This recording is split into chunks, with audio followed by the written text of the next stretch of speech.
এই সরকার পুরো 1 বছর সময় পেত, তাহলে হয়তো আমাদের উন্নতি 16 ধাপ না হয়ে আরো অনেক বেশি হতো। প্রকৃত সাংবাদিকের জীবন বড় নিঃসঙ্গ, কারণ প্রকৃত সাংবাদিককে কেউই পছন্দ করে না। কালো টাকার মালিকেরা এখনো এই সরকারের সময়ও তারা সংবাদ মাধ্যম নিয়ন্ত্রণ করতে চায়। 2001 থেকে 2006 5 বছর ধরে তৎকালীন সরকারের বিরুদ্ধে প্রতিদিন কিভাবে ন্যারেটিভ তৈরি করা হয়েছিল, এবং সেই ন্যারেটিভ তৈরি করার ফল ছিল 1/11।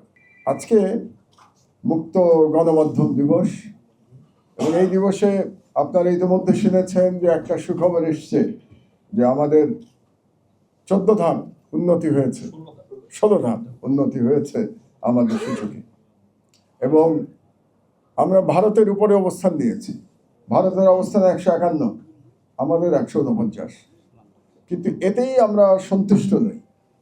আমার ব্যক্তিগত ধারণা এই উন্নতিটা আরো বেশি হতো যদি না এই যে গণমাধ্যম এটা পুরো বছরের হয়ে থাকে। কাজে আমাদের স্মরণে রাখতে হবে যে গত বছরের 5ই আগস্ট পর্যন্ত একটা ভয়ানক ফ্যাসিস্ট সরকার ক্ষমতায় ছিল। তার মানে বর্তমান যে সরকার ক্ষমতায়, তারা গত বছরের পুরো 5 মাসও পায় নাই, তার থেকে কম সময় তারা ক্ষমতায় ছিল। তো কাজে আমি বিশ্বাস করি যে যদি এই সরকার পুরো 1 বছর সময় পেত, তাহলে হয়তো আমাদের উন্নতি 16 ধাপ না হয়ে আরো অনেক বেশি হতো। একটু আগে আমার সহকর্মী জনাব আব্দুল্লাহ বলেছেন যে বিগত সরকারের 16 বছরে আমাদের 44 ধাপ অবনতি হয়েছিল।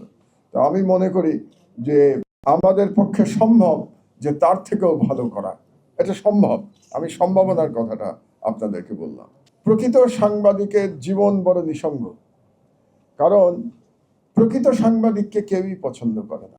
বিগত সরকারের আমলে 5 বছর, এই সরকারের আমলে 5 দিন, এবং এই সরকারের আমলে একজন কালো টাকার মালিক, সংবাদ মাধ্যমের মালিক, তিনি আমার নামে মামলা করেছেন, এবং আমার নামে এবং আমার 4 সহকর্মীর নামে মামলা করেছেন। তারপরে তার কি মনে হয়েছে, কয়েকদিন পরে আবার তিনি মামলা প্রত্যাহারের আবেদনও দিয়েছেন। কেন মামলা করেছেন, কেন মামলা প্রত্যাহার করেছেন তিনি ভালো জানেন। কিন্তু ইন্টারেস্টিং বিষয়টা হলো যে এই মামলাটা তিনি করেছেন কোনো প্রতিবাদপত্র না দিয়ে। নর্মালি আমরা জানি যে প্রথম ধাপ হচ্ছে একটা প্রতিবাদপত্র দেয়া, এটা হলো মিনিমাম বিগিনিং। আপনি আপনার নামে যদি কোনো সংবাদে আপনি বিক্ষুব্ধ হয়ে থাকেন, তাহলে প্রতিবাদপত্র দেবেন। তিনি প্রতিবাদপত্র দেন নাই, সরাসরি মামলা করেছেন। এবং আশ্চর্য বিষয় হলো যে মামলা নিয়ে সমন ইস্যু হয়ে গেছে একেবারে বুলেটের স্পিডে। তো আমি ভাবছিলাম যে এরকম যদি বুলেটের স্পিডে সব মামলায় সমন ইস্যু হতো, তাহলে বাংলাদেশে যারা বিচার প্রার্থী তাদের বোধহয় উপকার হতো। কিন্তু আসলে তো তা হয় না। 4 দিনের মধ্যে সমন ইস্যু হয়ে যাওয়া, সংবাদ প্রকাশিত হওয়ার 4 দিনের মধ্যে সমন ইস্যু হওয়ার পিছনে প্রধানত যে কাজ করেছে সেটা অগাধ অর্থ, এটা আপনারা বুঝতে পারেন। তার মানে কালো টাকার মালিকেরা এখনো এই সরকারের সময়ও তারা সংবাদ মাধ্যম নিয়ন্ত্রণ করতে চায়। তো এই জন্যই বলছি আমি যে, এবং সেই মামলাতে আমার কিছু যায় আসে না। আপনারা তো শুনেছেন আমার নামে 124টা মামলা ছিল, এটা এই সরকারের আমলে প্রথম মামলাতে 125 নম্বর মামলা হলো, তাতে কি যায় আসে। সংবাদ মাধ্যমে যখন লড়াই করতে নেমেছি, তখন তো এই মামলাগুলো আমাদের মেনে নিতেই হবে। আমাদের রাজনীতি বাংলাদেশের স্বাধীনতার পক্ষের রাজনীতি, আমাদের রাজনীতি সংবাদ মাধ্যমের স্বাধীনতার রাজনীতি, আমাদের রাজনীতি বিচার বিভাগের স্বাধীনতার রাজনীতি, দুর্নীতির বিরুদ্ধে রাজনীতি, এবং আমাদের রাজনীতি অবশ্যই ভারতীয় সাম্রাজ্যবাদের বিরুদ্ধে আমাদের রাজনীতি। কিন্তু আমাদের কোনো দলীয় রাজনীতি নাই, এবং এখানেই আমাদের নিঃসঙ্গতা বা সাংবাদিকের নিঃসঙ্গতা এখানেই।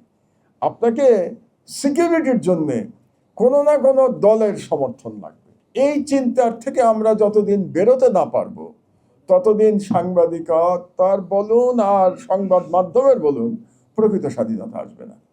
আমার সহকর্মীরা বলছিলেন, খুরশিদ সাহেবও বলছিলেন, আরো অনেকে বলছিলেন যে আল্লাহর রহমতে আমরা মাত্র 3 মাসের মধ্যে পত্রিকা বের করেছি, যেটা সম্ভবত বাংলাদেশের ইতিহাসে রেকর্ড। যে পত্রিকা 11 বছর ধরে বন্ধ, যে পত্রিকার সবকিছু লুট হয়ে গেছে, পুড়িয়ে দেয়া হয়েছে, সেই পত্রিকার যার কোনো অফিস নাই, প্রেস নাই, সাংবাদিকরা বেকার 11 বছর ধরে, সেই পত্রিকা 3 মাসের মধ্যে বের করা এবং বের করার পরে আবার এরকম পাঠকপ্রিয়তা হওয়া, এটা বোধহয় বাংলাদেশের সংবাদ মাধ্যমের ইতিহাসে একটি নতুন রেকর্ড তৈরি হয়েছে। স্বাধীন সাংবাদিকতার পথ কঠিন পথ, এবং কঠিন পথের জন্য প্রস্তুতি নিয়েই আপনাকে স্বাধীন সাংবাদিকতা করতে হবে, এর কোনো অপশন নাই। আর যদি সাংবাদিকতার নামে যে নির্লজ্জ দলবাজি, যে নির্লজ্জ তেলবাজি আমরা 16 বছর ধরে দেখতে পেয়েছি, প্রায় 16 বছর ধরে, সেটা যদি করতে চান তাহলে আলাদা কথা, এবং সেটা করলে অবশ্য বিত্ত বৈভব হবে, অনেক অনেক টাকা পয়সা, অনেক বাড়ি গাড়ি সবকিছু, রাতারাতি শত শত কোটি টাকার মালিক হয়ে যাবেন। আমরা দেখলাম যে একজন সাংবাদিকের না সম্পাদক, যার পত্রিকা ওই একটু আগে কাদের গনি চৌধুরী বলছিল কয়েকশো কপি চলে, এরকম একটি পত্রিকার সম্পাদকের কয়েকশো কোটি টাকা তার ব্যাংকে লেনদেন, এরকম একটা হিসাব সরকার থেকে বেরিয়েছে। কয়েকশো কোটি টাকা, কয়েক কোটি টাকা না, কিন্তু কয়েকশো কোটি টাকা তার ব্যাংকে লেনদেন। তো এরকম টাকা লেনদেন একজন সাংবাদিক কিংবা সম্পাদকের কিভাবে হতে পারে, আপনারা ভালোই এটা অনুধাবন করতে পারেন। সুতরাং আমি মনে করি এই 16 বছর থেকে আমাদের যেমন শিক্ষা গ্রহণ করতে হবে, তেমনি রাজনীতিবিদদেরও আমি শিক্ষা গ্রহণ করবার আহ্বান জানাই। রাজনীতিবিদদের বুঝতে হবে যে 16 বছর ফ্যাসিবাদ চালানো যায়, কিন্তু ফ্যাসিবাদের পতন খুব ভয়াবহ। এটা 16 বছর, 15.5 বছর চালানো গেছে ফ্যাসিবাদ। সাংবাদিকদের অত্যাচার করা গেছে, 66 জন সাংবাদিককে হত্যা করা গেছে, হাজার হাজার সাংবাদিককে জেলে পাঠানো গেছে, পত্রিকা বন্ধ করে দেওয়া গেছে, কিন্তু শেষ পর্যন্ত ক্ষমতায় আজীবন টিকে থাকা যায় নাই। ওয়ালটন আবারো মিলিয়নিয়ার অফারে ওয়ালটন ফ্রিজ কিনে আপনিও হয়ে যেতে পারেন মিলিয়নিয়ার। আমি মনে করি সাংবাদিকতা পেশায় যারা আসবেন তার পক্ষে সাংবাদিকতার মাধ্যমে আপনি খুব বিত্ত বৈভব পাবেন এই আশা করে এই পেশায় আসবেন না। এটা আমার বলার উদ্দেশ্য আপনাদের প্রতি। মেইন উদ্দেশ্য আপনাদের হবে যে একজন সাংবাদিকের সাহস থাকতে হবে, এবং সাহসটা কোত্থেকে আছে? মরাল সাহস, আপনার নৈতিক সাহস। একজন সাংবাদিক চিন্তা করে দেখুন, একটি সংবাদ সম্মেলনে একজন ক্ষমতাবান প্রধানমন্ত্রীকে যে কোনো প্রশ্ন করার সে ক্ষমতা রাখে, মরালি ক্ষমতা রাখে। এর থেকে বড় সম্মান আর কি হতে পারে যে একজন সাংবাদিক যে কোনো প্রশ্ন তাকে করবার ক্ষমতা রাখে, যদি সত্যি আপনি সেই ক্ষমতা ব্যবহার করতে চান। আর যদি আপনি সেই ক্ষমতা ব্যবহার না করতে চান তাহলে সেই ব্যর্থতা আপনার। আমি মনে করি এই ক্ষমতা যদি আমরা সবাই ব্যবহার করতে চাই, আমার কি বলে বিবেকের কাছে যদি আমি পরিষ্কার থাকি, আমার পেশার কাছে যদি আমি পরিষ্কার থাকি, তাহলে পৃথিবীর কোনো ফ্যাসিবাদী আপনাকে দমাতে পারবে না। হ্যাঁ, আপনাকে কষ্ট দিতে পারবে, আমাদেরকে কষ্ট দিয়েছে, কিন্তু আমাদের আত্মাকে দমন করতে পারে নাই। এবং এখানেই শেষ পর্যন্ত সাংবাদিকতার বিজয়, মুক্ত গণমাধ্যমের বিজয়। কাজে আমি আশা করব যে রাজনৈতিক দলগুলো শিক্ষা গ্রহণ করবে এবং সাংবাদিকরাও শিক্ষা গ্রহণ করবে। কারণ এটা বলা প্রয়োজনীয় যে 3 জন সাংবাদিক খুবই উদ্দেশ্য প্রণোদিত প্রশ্ন করেছিল একজন উপদেষ্টাকে। এটার মাধ্যমে তারা আবার একটা ন্যারেটিভ তৈরি করতে চেয়েছে বাংলাদেশের, এবং সেই ন্যারেটিভ তৈরি করতে চেয়েছে তার প্রমাণ হলো আজকে একটি ইংরেজি দৈনিকের কথা আপনারা শুনলেন। সেই ইংরেজি দৈনিকের আজকে যে লিড স্টোরির কথা আমার সহকর্মী আব্দুল্লাহ বলল, এটা হলো এই ন্যারেটিভ তৈরি করবার কিন্তু প্রক্রিয়া, এটা আপনাদেরকে বুঝতে হবে। এবং আপনাদের নিশ্চয়ই মনে আছে 2001 থেকে 2006 5 বছর ধরে তৎকালীন সরকারের বিরুদ্ধে প্রতিদিন কিভাবে ন্যারেটিভ তৈরি করা হয়েছিল, এবং সেই ন্যারেটিভ তৈরি করার ফল ছিল 1-11। আপনারা এটা কখনো ভুলে যাবেন না যে 5 বছরের ন্যারেটিভ তৈরির রেজাল্ট ছিল 111-এর ভারতের একটা দালাল সরকার। 111 গভর্নমেন্টকে আমি সারা জীবন ভারতের একটা দালাল সরকার বলেছি, আজ থেকে না, 111-এর সময় থেকে। আপনারা যারা আমার লেখালেখির সাথে পরিচিত তারা জানেন যে মঈন মাসুদের সরকারকে, ফখরুদ্দিনের সরকারকে আমি কখনো স্বীকার করি নাই। আমি তাদেরকে বলেছি এটা ভারতের একটি দালাল সরকার। তো ন্যারেটিভ তৈরি করার উদ্দেশ্য কিন্তু এটাই থাকে।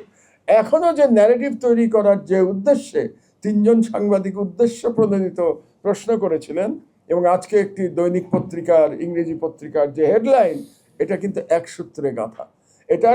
এটার উদ্দেশ্যটাই হচ্ছে যে বাংলাদেশে আবার ফ্যাসিবাদ ফিরিয়ে আনার একটা প্রেক্ষাপট রচনা করে, আবার ভারতীয় সাম্রাজ্যবাদ ফিরিয়ে আনার একটা প্রেক্ষাপট রচনা করা।